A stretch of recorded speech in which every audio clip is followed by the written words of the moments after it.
Good evening, afternoon, or morning, depending on when you're getting up and looking at this, students. But I want to take you through some important things regarding our week 8. Week 8, we're almost finished, so you're really close to the finish line. We've got one more week after this, and then we have 3 weeks off for winter break, so you guys can have time to recover and relax. One of the things you really need to know is that on December 11th, which is this Friday, it's your last time to turn in any late work. So if you have any assignments that you have yet to receive credit for, which you have submitted, or you have assignments that you need to make up, you need to do that no later than Friday, December 11th, and turn in a late work form. Otherwise, I won't grade it because it does not indicate to me that you've turned it in. So I need you to do this late work form here. When you turn in this late work form, I want you to turn in an individual form for each assignment that you are submitting that is late. It makes it easier for me to check it off. And please, you guys, don't turn in a late work form for an assignment that you have yet to fix. There have had people where I've gone through and had to click, and I click on it, I work, I get to the assignment, and come to find out you still haven't submitted it, yet you submitted a late work form. So submit the assignment first, get it done, and then turn in a late work form. Also, please be aware you should be able to see the plagiarism percentage, and depending on what the assignment is, it could be that there's a lot of text in the assignment, which would come up highly plagiarized because I gave you the text. But if your writing is coming up copied off the internet, don't bother. Don't waste my time. I have some people who turn in late work and it's 99% copied. That's not okay. So I get really kind of frustrated and angry if I keep on going through and trying to give you more points, and then I notice that you're turning in essentially work that you copied from another student or that you copied straight off the internet. So if you're going to do that, don't bother. I'm going to give you a 0. But if you have done some late work, do a good job on it. And yes, I will grade it, but you need to turn in this late work form by the end of this week. All right, the other thing, I'm going to just take you through some of the details of what we're doing this week.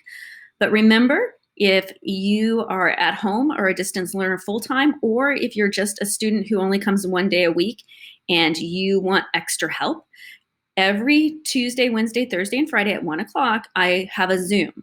And in that Zoom, I will help you with the assignments for that day.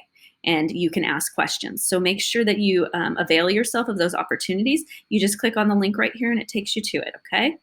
So day 1 this week is going to have a lecture really covering the entirety of World War I, as well as there's a reading on, in 1914, there was a Christmas truce. And then you're supposed to start working on your DBQ outline. This will be the essay that we're writing this week. You're doing an intro paragraph and one body paragraph, just like we've done before. And you're using the documents from last week that you turned in on Friday. So you have to pick 2 causes that you think are the most important out of the main causes. So 2 of the main causes, and you have to argue why those are the most important causes of World War I using documents. So you start your outline this day. Day 2, there's propaganda, World War I propaganda. There's a lecture and an activity. There's also a lecture about World War I battles and events. And then you should still be working on your DBQ outline. Now, if you finish it all in the first day, then amazing. Then you just need to make sure that you show it to me so you get some help. Then on day 3, you're going to be doing your World War I's battles activity. And then there is an end of the war lecture.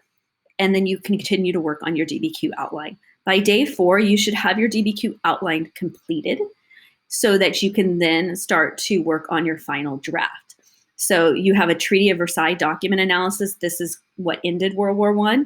There is a video on the Armenian genocide that occurred during World War I. And then you start working on your final draft. And this actually right here is a document. You'll have it in your folders, but it's essentially a template that you can fill in where you copy and paste from your outline over to your final draft. And then on day 5, you'll turn in your final draft by 5 p.m. And there's a quiz that you need to take as well by 5 p.m. on the nature of World War I and its effects. So any late work you can turn up until midnight on Friday, but the work for this week needs to be turned in by 5 p.m. And I think that's it. So good luck this week. And again, come to tutorial if you have questions. And next week, the last week of our quarter, It's a flipped situation where people come to school Monday through Thursday, and then Friday is a day for me to organize and get your grades in. So the last week, those 4 days are going to just be working on one project. So I will push the project information out to you probably I'll try to get it out to you this Friday, just so if you wanted to start early over the weekend, once you get that project turned in, you're pretty much done with this quarter. So the sooner you get it done, the better. Also, if you have questions, it would be helpful for you to be working ahead. So I'll push out the directions early. So if you want to get started early, you can. All right, have a great week. And again, come to tutorial if you have questions.